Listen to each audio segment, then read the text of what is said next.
Historia social. ¿Cuál es el aporte teórico y metodológico de la escuela inglesa al campo de la historia? Las aportaciones de Edward Palmer Thompson al estudio de la cultura popular de los siglos XVIII y XIX, al conocimiento y la formación de la clase trabajadora y a los orígenes del movimiento obrero inglés dan razón de su prestigio como historiador. Thompson explica cómo el historiador se acerca a los datos primarios. Para él existen diferentes maneras de interrogarlos. Una es revisar el modo conforme al cual fueron registrados los hechos históricos, esclarecer la finalidad con la que fueron codificados y compararlos con otros testimonios. Otra es evaluar la información que se desprende de ellos cuando los datos considerados contienen juicios de valor, es decir, opiniones y reacciones ante determinadas medidas o acontecimientos. Por ejemplo, los censos, series salariales, índices de mortalidad y demás constituyen fuentes neutrales y se las interroga mediante procedimientos estadísticos para verificar su utilidad o evaluar el grado en que se han contaminado de algunos factores ideológicos. Otra forma es considerar los testimonios históricos como eslabones de una serie lineal de acontecimientos o sucesos contingentes, es decir, la historia tal como realmente aconteció, sin que nunca pueda ser, no obstante, plenamente conocida. En la construcción de una secuencia narrativa, una reconstrucción de esta clase es un componente esencial de la disciplina histórica, un requisito previo y una premisa de todo conocimiento histórico, la base de toda noción objetiva de causación. Otra forma es situar los datos como eslabones de una serie lateral de relaciones no solo sociales, sino también ideológicas, económicas y políticas. Se trata de percibir cómo a través de una fuente se da razón de todo un universo social. Y finalmente, los datos pueden ser interrogados como datos portadores de estructura. La historia, para Thompson, es un proceso lógico que se presenta con una serie de regularidades relativas, continuidades y rupturas, susceptibles de ser conocidas por el historiador.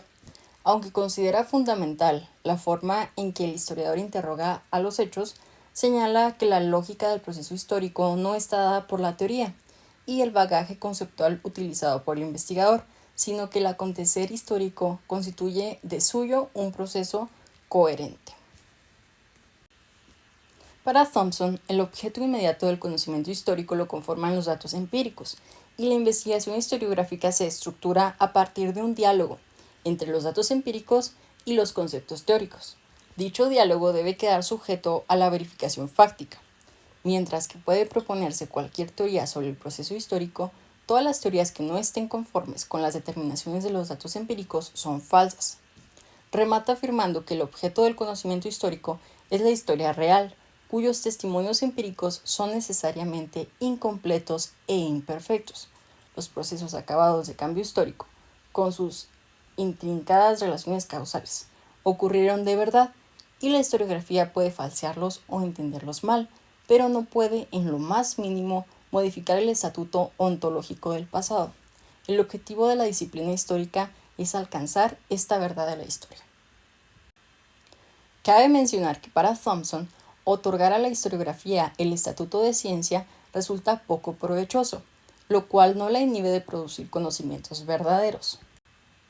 Thompson plantea que el hombre es a la vez sujeto y objeto del proceso histórico, y que cada momento histórico no puede ser enfocado como algo estático, susceptible de ser analizado al margen de su propio movimiento. De esta manera, el proceso histórico pudo encaminarse en cada uno de sus momentos hacia rutas distintas porque la historia no se encuentra determinada de antemano. Si bien no están desarrolladas ampliamente, estas ideas presentan rasgos de una concepción pluralista de la historia. La categoría analítica fundamental utilizada por Thompson en el tratamiento de la acción humana es la de la experiencia. Aunque reconoce el carácter imperfecto de esta categoría, constata su importancia para el análisis histórico, ya que incluye la respuesta mental y emocional, ya sea de un individuo o de un grupo social, a una pluralidad de acontecimientos relacionados entre sí o a muchas repeticiones del mismo tipo de acontecimientos.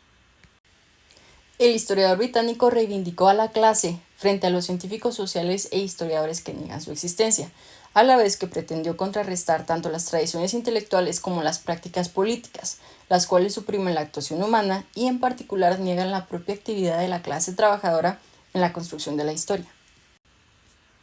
Al rechazar la noción de proceso sin sujeto, al no reducir a los individuos y grupos sociales a simples portadores de relaciones sociales, al no confundir las clases sociales con las relaciones sociales de producción y al dar un espacio propio a la acción humana, Thompson reconoce no solo la causación múltiple dentro de la historia, sino también sus diversas posibilidades de desarrollo, esbozando así una concepción pluralista de aquella. Sin embargo, como el eje de su explicación no lo constituyen las determinantes estructurales, sino la acción y la experiencia humana, se le ha acusado de subjetivismo o de experiencialismo. Combatió al economicismo de algunos historiadores marxistas, que ofrecían una descripción muy simplificada de la formación de la clase obrera, la cual quedaba resumida en la siguiente ecuación: energía de vapor más sistema industrial es igual a clase obrera. Dentro de los rituales, Thompson localiza vetas de enorme riqueza para el análisis histórico que le permiten asomarse a las normas implícitas en la conducta colectiva. Estas vetas se extienden a la vida política, social y doméstica, permean a las clases sociales y a los poderes públicos, se desarrollan tanto en el campo como en la ciudad, incluyendo la burla y el insulto, así como la violencia y el terror. Los rituales populares, más allá de su carga de exageración y simbolismo, con frecuencia dan razón de aspectos poco explícitos del comportamiento comunitario e incluso de cambios en el interior de las prácticas colectivas, ocultos tras la aparente reproducción del ritual. La historia es la disciplina del contexto y del proceso.